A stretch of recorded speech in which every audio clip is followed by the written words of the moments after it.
আপনারা যারা মানুষকে উদ্ধারের কাজে যাচ্ছেন, স্পিড বোট বা ট্রলার বা যে কোনো নৌযান নিয়ে, আসসালামু আলাইকুম।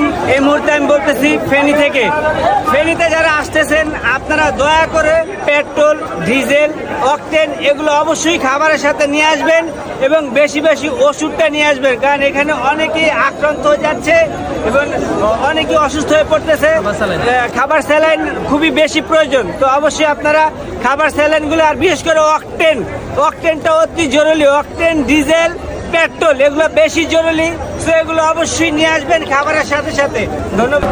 আপনারা যারা মানুষকে উদ্ধারের কাজে যাচ্ছেন, স্পিড বোট বা ট্রলার বা যে কোনো নৌযান নিয়ে, আপনারা দয়া করে কেউ অতিরিক্ত মানুষ যাবেন না, কারণ আপনারা যদি একসাথে 5-6 জন, 7 জন, 10 জন করে চলে যান, তাহলে যাদেরকে আনতে যাবেন তাদের কয়জন নিয়ে আসবেন?